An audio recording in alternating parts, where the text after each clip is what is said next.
என்ன அரசியல் பண்ணிட்டார் அவர் இது வரைக்கும்? மே 5ஆம் தேதி மேலே என்னத்தை பண்ணிட்டு போறாரு? இப்பயே வராதவர் அப்பயவங்க வர போறாரு. வெளியிலே வரலங்க அவர். மீடியா கிட்ட பேசாத ஒரு அரசியல்வாதி எப்படி இருக்க முடியும்? That speaks volumes about that man. அவர் அரசியலுக்கு பொருத்தமானவரா என்ற கேள்வியே பெரிய அளவில் எழும்பி நிற்கிறது. பிடிக்குதோ பிடிக்கல, you have to interact with media because through media only you are interacting with society. Society தான் உங்களை தேர்ந்தெடுக்குது அல்லது வீட்டுக்கு அனுப்புது. மக்களோட நீங்க எப்படி இன்டராக்ட் பண்ணுவீங்க? த்ரூ மீடியா தான். நீங்க மக்களோட ஒரு டயலாக் உங்களுக்கு தொடர்ந்து இருக்கணும், விவாதம் மக்களோட இருக்கணும்னா த்ரூ மீடியா தான் அது முடியும். Media may be an evil.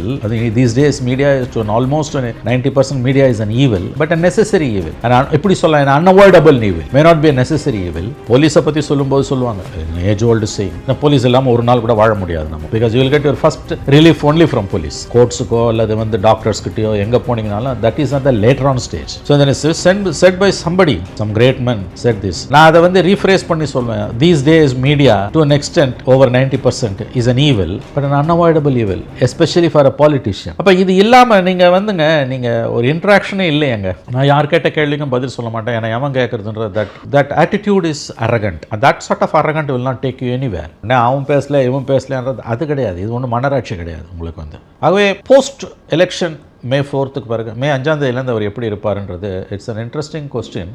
Wait பண்ணி தான் நம்ம பார்க்க முடியும். மே 4th வரைக்கும் அவர் எப்படி இருக்காதுன்றது தெரியாத போது மே 4th பிறகு எப்படி இருப்பார் நம்ம எப்படி யோசிக்க முடியும்? நம்ம இமீடியட் இஷ்யூவை பார்க்கும்போது அவர் என்ன கேம்பெயினுக்கு எங்கே வரப்போகிறாரு, எத்தனை இடத்துல பிரச்சாரத்துக்கு போவார், ரொம்ப அப்படி பேக் டு பேக் வச்சிருக்கிறாரு அடுத்த 30 நாட்களுக்கு அப்படின்னு அப்படிலாம் அவங்க சொல்கிறாங்க. தட்ஸ் வாட் தே சே. அப்படிலாம் பண்ணும்போது காட் ஃபார்பிடன் எதுவும் நடக்கக்கூடாது. கரூர் இன்சிடென்ட் மாதிரி ஏதாவது ஒன்று அதில் 10ல் ஒரு பங்கு நடந்துருதுன்னு வச்சுக்கோங்க, தென் இஸ் ஃபினிஷ்ட். ஏன்னா opposition is waiting like vultures. கழுகா பருந்தா பாஞ்சு கொதற தயாராக இருக்குது அப்போசிஷன். செக்ஷன் ஆஃப் அப்போசிஷனும் மீடியாவும் தே வில் லைக் வல்ச்சர்ஸ். அவங்க பாஞ்சு புரண்டி அதை கொதருவாங்க. அதை போட்டு எல்லா கட்சி மீட்டிங்லேயும் தான் சாவறான்.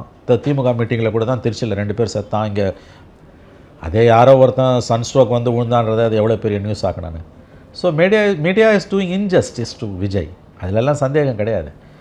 பட் அதுக்கு டு லார்ஜ் எக்ஸ்டென்ட் அவர் தான் காரணம். அவருக்கு இதோட சீரியஸ்னஸ் புரியல. அவர் எனக்கு மீடியா வேணான்றார், சோஷியல் மீடியாவே போதுன்றார். ஸோ அவரோட பிஹேவியர் ரொம்ப ஆட் பிஹேவியர். அது ஒரு வாக்கு வங்கி அரசியலில் இருக்கக்கூடிய ஓட் பேங்க் பாலிடிக்ஸில் இருக்கக்கூடிய பாலிட்டிஷியனுக்கு பொருத்தமான பிஹேவியரே கிடையாது.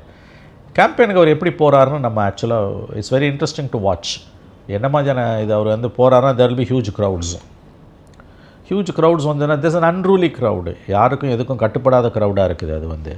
அது அவங்க தங்களுக்கும் ஆபத்தை ஏற்படுத்திக்கிறாங்க, மற்றவங்களுக்கும் ஆபத்தை ஏற்படுத்துகிறாங்க. அப்போ போலீஸால் என்ன செய்ய முடியும் உங்களுக்கு? அப்போ there will be blanket ban on his moments.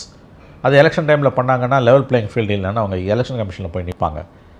So இது ஒரு விஷியஸ் சைக்கிள் இது.